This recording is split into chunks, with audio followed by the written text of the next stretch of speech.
I, 24 male, walked in on something horrifying with my girlfriend, 23 female, and 2 friends, 23 male/female. Please help me. I've been seeing my girlfriend Laura for a year. She's fantastic, and we adore one another. I've known Jake and Shelley for 2 years. We weren't close at first since I met them via my circle of friends, but now we're quite close.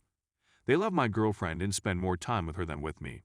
Once, they even informed me that if we split up, they would choose her side over mine, despite the fact that I've known them longer. Anyway, I'll go right to it. Laura had just graduated from college and wanted to celebrate. Let me begin by mentioning that she never drinks. I believe she's only drunk once or twice in the year I've known her, and that's because my circle of friends sort of forced her to. She can't take booze since she's so little and has no tolerance. This will come in handy later. So Jake and Shelley invite her to their house when I'm at work, and I am unable to go.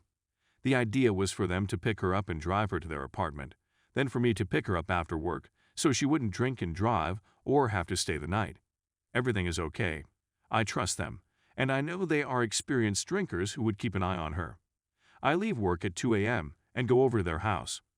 I knew Laura was intoxicated at this point because of the messages I was receiving from her, so I knew I had to take care of her. But then I arrived to their home and discover something horrible.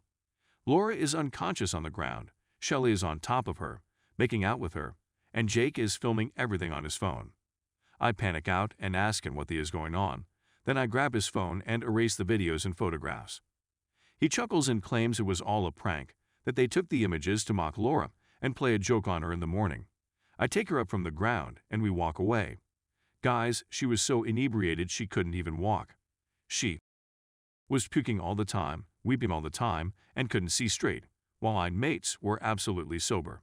What the heck is this? I put her to bed and then got a text from Shelley stating I shouldn't be upset since it was all a joke. I respond that they took advantage of her and she agrees, but claims they did it in a pleasant manner so she could let free and have fun since she is constantly studying. I was so horrified that I didn't respond and spent the whole night caring for Laura, since she wouldn't stop vomiting. Laura gets a slew of text messages from them the following day, berating her for getting them into trouble.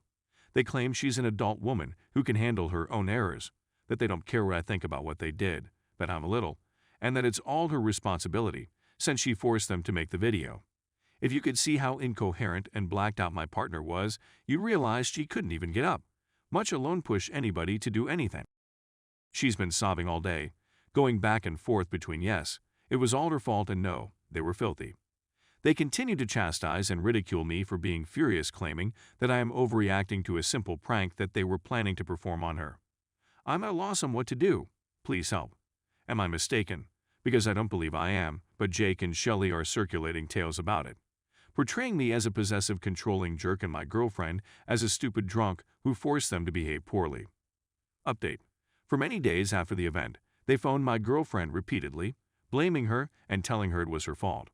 She could reveal to them that she was blackout drunk and couldn't remember anything, and they jumped on that knowledge by feeding her fake tales about what really occurred, and accusing me of lying and being a controlling jerk who just wanted to separate her from her genuine friends.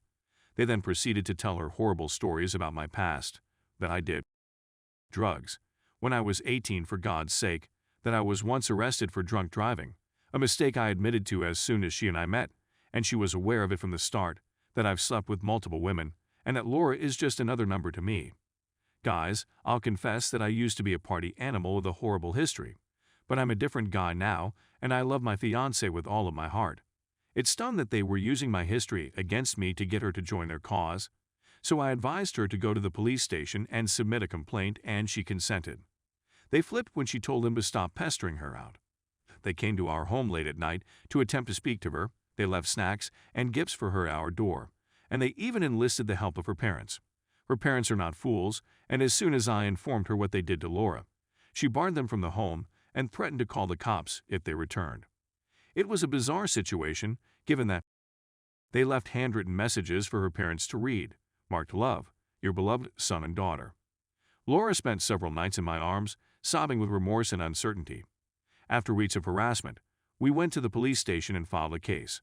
She didn't want to pursue charges. I'm working on rebuilding her self-esteem so she can do it if she ever wants to.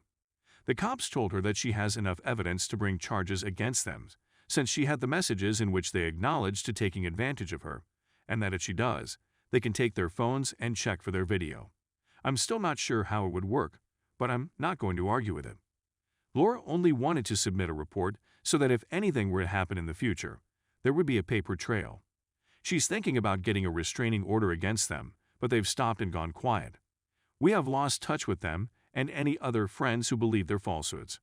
Laura is in treatment and is gradually coming to terms with the fact that she was attacked, and I sometimes accompany her to encourage her. The most difficult aspect for her is not feeling like it's her responsibility. She brings up the fact that she was intoxicated and that if she hadn't been so drunk, it might all have been averted. It is not her fault, I constantly tell her. We'll see if she decides to pursue charges.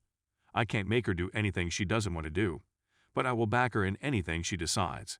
So there you have it. I'm not sure what to make of the chaos that ensued that night. I'm not sure why they went insane, leaving her letters and presents and attempting to contact her parents. Could one of you explain it to me? Story 2. Wife cheated. I'm filled with so much rage. We have been together for 13 years and married for 7. Then, when pregnant with our kid, she had an emotional and physical affair with a colleague. D-Day occurred when he was 1 month old. Yes, he is mine. I took the paternity test. After fitting the puzzle pieces together, I discovered she had gone to visit AP while I was at home with our oldest kid. While we were in the hospital for her C-section, she texted AP and told him she loved him. I'm astonished and outraged about everything, particularly because it happened when I was pregnant. I was doing what I was supposed to be doing, such as arriving home early from work so she could attend to prenatal yoga and generally being helpful. But now I'm tired of it. So outraged that even while she was having an affair, she had the audacity to complain to me that I wasn't getting the baby room ready quickly enough. She told me she didn't want to be intimate with me throughout her pregnancy because she was having an affair.